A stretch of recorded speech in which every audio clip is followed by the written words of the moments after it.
Good morning and welcome to HDGIC groups. प्यारे बच्चों, हम लोग पढ़ रहे थे क्लास 10th में हिंदी में 3rd चैप्टर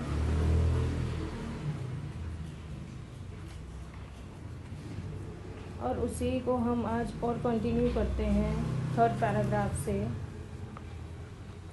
दूर के ढोल सुहावने होते हैं क्योंकि उनकी कर्कशता दूर तक नहीं पहुंचती। जब ढोल के पास बैठे हुए लोगों के कान के पर्दे फटते रहते हैं, तब दूर किसी नदी के तट पर संध्या के समय किसी दूसरे के कान में वही शब्द मधुरता का संचार कर देते हैं।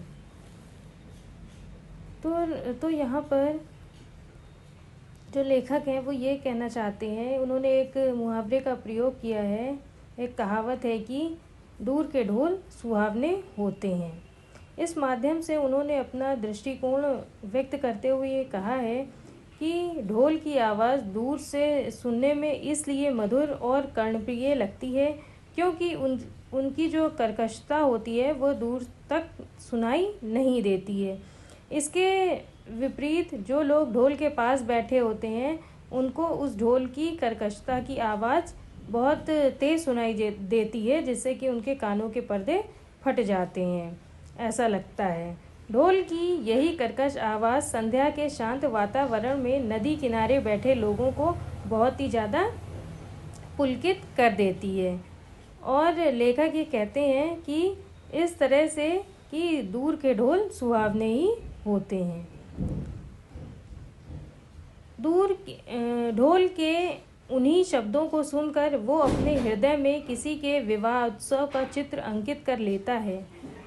और लेखक ये कहते हैं कि विवाह उत्सव में या जब विवाह होता है उस उत्सव में जैसे कोई भी आयोजन होता है, तब ढोल के निकट बैठे व्यक्तियों को ढोल का जो बुरा स्वर होता है या जो लोग उसके पास बैठे हैं उसको उस बुरे या अप्रिय स्वर लगते हैं ढोल के, और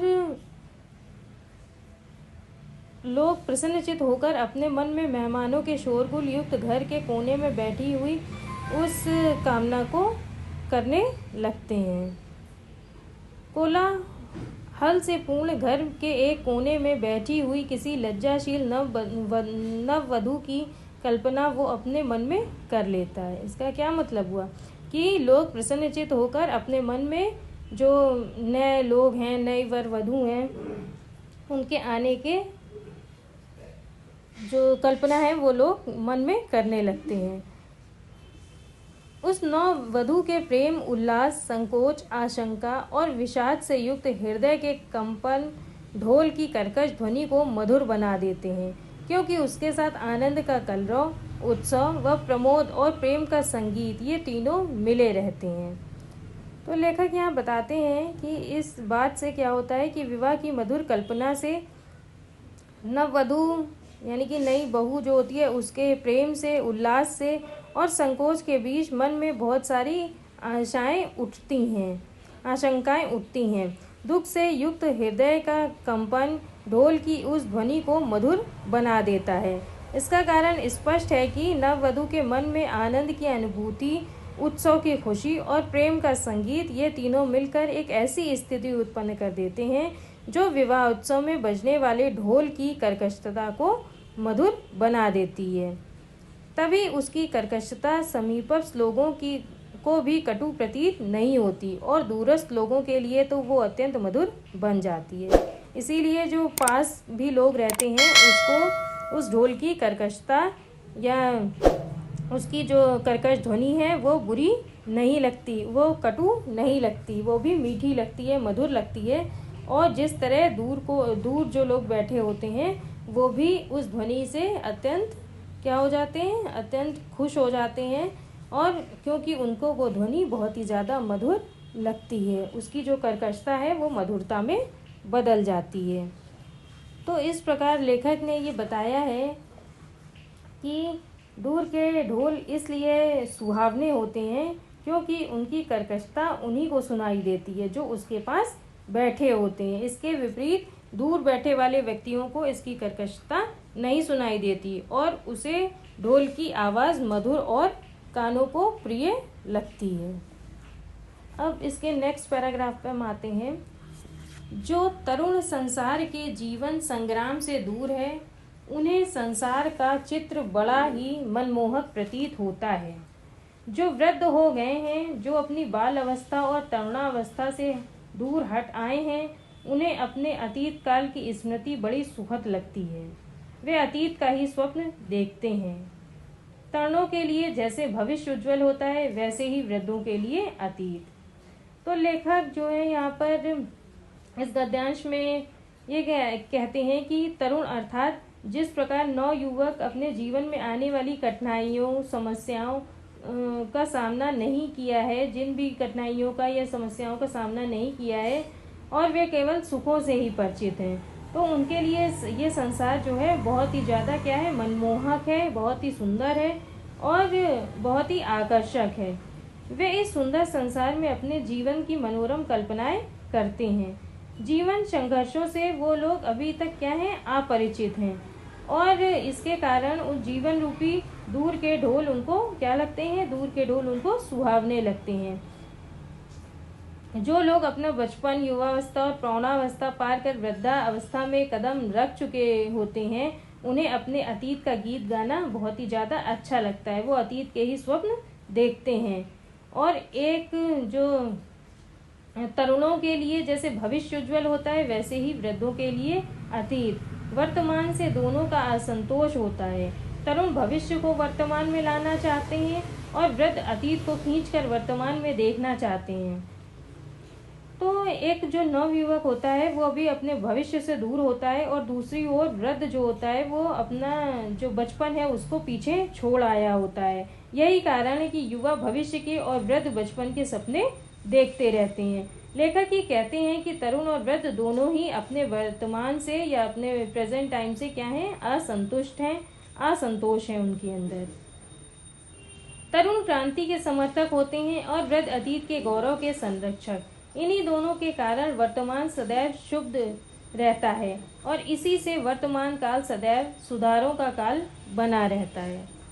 तो यहाँ पर लेखक ये कहते हैं कि वर्तमान समय जो होता है युवा वर्ग के लिए वो हमेशा जो युवक होते हैं वो अपने वर्तमान को सुधारने में लगे रहते हैं और जो वृद्ध जन होते हैं या जो वृद्ध अवस्था वाले लोग होते हैं वो अपनी गौरवपूर्ण संस्कृति की ही रक्षा में हमेशा प्रयासरत रहते हैं। वृद्ध और युवा पीढ़ी के बीच यही स्थिति तनाव का कारण बन जाती है तथा दोनों के बीच इसी वजह से क्या होता है, हमेशा मतभेद होते रहते हैं।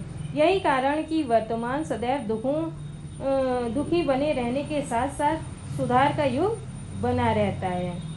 तो इसमें लेखक ने ये बताया है कि वर्तमान समय सुधारों का समय इसलिए बना रहता है क्योंकि युवा और वृद्ध अपने अपने वर्तमान से दुखी रहते हैं। युवा अपने भविष्य के सपनों को वर्तमान में ही पूरा कर लेना चाहते हैं, जबकि वृद्ध अपने बचपन का गुणगान करते रहते हैं। वर्तमान की यथार्थ स्थिति उनके सामने होती है, जिससे वो बहुत ज़्यादा असंतुष्ट रहते हैं और जो तरुण जीवन के संघर्षों से वो लोग अत्यधिक दूर होते हैं। उनको ये संसार मनमोहक और बहुत ज़्यादा आकर्षक लगता है क्योंकि उन्हें कष्टों और समस्याओं और कोई भी कठिनाइयों का सामना अभी तक नहीं करना पड़ा होता है। उन्हें भविष्य प्रिय लगता है और जीवन संग्राम के अनुभव में नवयुवक अपने प्रयास से क्रांति के माध्यम से वर्तमान को सुधारना चाहते हैं। ये वो जो भविष्य है वो उसको अपने वर्तमान में लाना चाहते हैं। तो आई होप आपको ये पैराग्राफ्स अच्छे से समझ में आ गए होंगे और अब हम चलते हैं अपने नेक्स्ट पैराग्राफ पे। मनुष्य जाति के इतिहास में कोई ऐसा काल नहीं हुआ जब सुधारों की आवश्यकता ना हुई हो। तभी तो आज तक कितने ही सुधारक हो गए हैं, पर सुधारों का अंत कब हुआ। तो इसमें लेखक ये कहना चाहते हैं कि मानव जाति के इतिहास में कोई एक ऐसा समय नहीं रहा जिसमें बुराइयां व्याप्त ना रही हों। वो काल चाहे आदिकाल हो, चाहे मध्यकाल हो और चाहे आधुनिक काल हो और चाहे कोई भी काल हो, तो हर काल में कोई ना कोई बुराइयां ज़रूर होती हैं। तभी तो आज तक कितने ही सुधारक हो गए, पर सुधारों का अंत कब हुआ। तो इसमें लेखक ये कहते हैं कि मानव समाज में बहुत सारे सुधार हुए, बहुत सारे प्रगति होती जाती है धीरे धीरे, और वैसे वैसे वो प्रगति के पथ पर बढ़ता जाता है, और जो बुराइयां होती हैं उनका भी निराकरण करता चला जाता है। इससे दोष धीरे धीरे समाप्त किए जा सकते हैं। भारत के इतिहास में बुद्ध देव, महावीर स्वामी, नागार्जुन, शंकराचार्य, कबीर, नानक, राजा राम मोहन रॉय, स्वामी दयानंद और महात्मा गांधी में ही सुधारकों की गणना समाप्त नहीं होती। सुधारकों का दल नगर नगर और गांव गांव में होता है। तो यहाँ पर लेखक ये कहना चाहते हैं कि समाज में बहुत सारे लोग आए जिन्होंने समाज सुधार किया, जैसे बुद्ध देव हो गए, महावीर स्वामी हो गए, नागार्जुन हो गए, शंकराचार्य हो गए, कबीर हो गए, नानक हो गए, राजा राम मोहन रॉय, स्वामी दयानंद और महात्मा गांधी। इन सब की मतलब गणना की जाती है, लेकिन गणना हमारी यहीं समाप्त नहीं होती कि बस इतने ही समाज सुधारक हैं। हमारे जो समाज सुधारक हैं वो हर नगर नगर में हैं, हर गांव गांव में हैं और हर जगह विद्यमान हैं। ये सच है कि जीवन में नए नए क्षेत्र उत्पन्न होते जाते हैं और नए नए सुधार हो जाते हैं। न दोषों का अंत है और न सुधारों का। जो कभी सुधार थे वही आज दोष हो गए हैं, और उन सुधारों का फिर नौ सुधार किया जा सकता है। तभी तो ये जीवन प्रगतिशील माना गया है। यहाँ पर बख्शी जी ये कहते हैं कि इस प्रकार दोष और उनके सुधार की प्रक्रिया निरंतर चलती रहती है। जब समय बीतता है तो भूतकाल में किए गए सुधार वर्तमान काल में पुनः दोष के रूप में परिवर्तित हो जाते हैं और उन्हें पुनः सुधार किए जाने की आवश्यकता प्रतीत होने लगती है। इसी प्रकार फिर उनका सुधार और नौ सुधार किया जाता है। इन्हीं सुधारों और परिवर्तनशीलता के कारण मानव जीवन को प्रगतिशील माना गया है। तो इसमें लेखक ने ये बताया है, बख्शी जी ये कहते हैं कि समाज में नए नए दोष उत्पन्न होते रहते हैं और समाज भी इन दोषों के सुधार के लिए सतत प्रयत्नशील रहता है। दोष उत्पन्न होने और उनके सुधार की ये प्रक्रिया सतत और अनवरत चलती रहती है, जिसके कारण समाज प्रयत्नशील बना रहता है। इसीलिए जीवन को प्रगतिशील माना गया है। Now next paragraph. हिंदी में प्रगतिशील साहित्य का निर्माण हो रहा है। उसके निर्माता ये समझ रहे हैं कि उनके साहित्य में भविष्य का गौरव निहित है, पर कुछ ही समय के बाद उनका ये साहित्य भी अतीत का स्मारक हो जाएगा और आज जो तरुण है वही वृद्ध होकर अतीत के गौरव का स्वप्न देखेगा। तो यहाँ पर लेखक का मानना है कि वर्तमान में साहित्यकारों द्वारा ऐसे साहित्य की रचना की जा रही है जिसमें नई विचारधारा के पोषक तत्व हैं।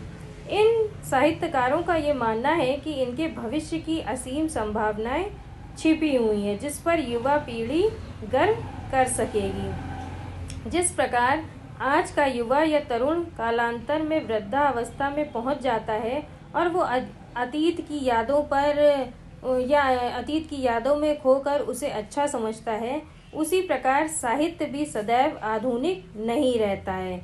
युवा साहित्यकारों द्वारा नवीन साहित्य का सृजन किया जाता है और क्योंकि देश काल की मांग के अनुसार पुराना साहित्य अपनी जो प्रासंगिकता है उसको खो बैठता है और तब नव साहित्य का सृजन करना आवश्यक हो जाता है, जो युवा साहित्यकारों द्वारा समय समय पर किया जाता है। उनके स्थान पर तरुणों का फिर दूसरा दल आएगा जो भविष्य का स्वप्न देखेगा, यानी कि जो नए युवक होंगे, जो नए साहित्यकार होंगे, वो नए साहित्य का सृजन करेंगे और अपने भविष्य का स्वप्न देखेंगे। दोनों के ही स्वप्न सुखद होते हैं क्योंकि दूर के ढोल सुहावने होते हैं। तो यहाँ पर दोनों का आशय है युवा और वृद्ध अवस्था वाले लोगों से, कि युवाओं और वृद्धावस्था में पहुँच चुके लोगों के माध्यम से ये स्पष्ट किया गया है कि युवा वर्ग का वो भविष्य जो उनकी पहुँच में नहीं है वो उनको आकर्षित कर रहा है, और वृद्धावस्था में पहुंच चुके लोगों को उनका बचपन और युवा अवस्था अर्थात उनका अतीत बहुत अच्छा लगता है। इन्हीं वृद्ध जनों को ये वर्तमान अच्छा नहीं लग रहा था, और अब वह पहुंच से दूर हो चुकी वस्तुओं के लिए क्या कर रहे हैं, उसकी यादें कर रहे हैं, उन्हें सुखद लग रही हैं वो यादें। तो इसमें एक जो कहावत है दूर के ढोल सुहावने होते हैं, उसका भिन्न भिन्न तरह से लेखक ने प्रयोग किया है। और यहाँ पर एक लाइन दी हुई है, अतीत का स्मारक हो जाएगा। अतीत का स्मारक यानी कि यादें, यानी कि स्मृति चिन्ह जैसी बनकर रह जाएंगी। इसका मतलब है कि आज का साहित्य कुछ समय बाद अतीत का स्मारक इसलिए बन जाएगा क्योंकि आज समाज की मांग, परिस्थिति और आवश्यकता के अनुसार जो कुछ उपयोगी है वो कालांतर में या जो आने वाली पीढ़ी में क्या होगा, वो निरर्थक बन जाएगा। इसमें दोष नज़र आने लगेंगे और तब इसमें सुधार अपेक्षित होगा। उस समय भी पुरानी पीढ़ी उसी साहित्य को अच्छा समझेगी और वो अतीत का स्मारक जैसा बनकर रह जाएगा। तो आई होप कि आपको ये लेसन अच्छे से समझ में आ गया होगा, और इससे रिलेटेड कोई भी प्रॉब्लम है, क्वेरी और क्वेश्चन है तो आप कमेंट बॉक्स में लिख के पूछ सकते हैं। अब हम मिलते हैं अपने नेक्स्ट वीडियो में नेक्स्ट लेसन के साथ। Till then good bye and take care. आप इस चैनल को सब्सक्राइब ज़रूर करें और थम्स अप बटन को प्रेस करें। धन्यवाद।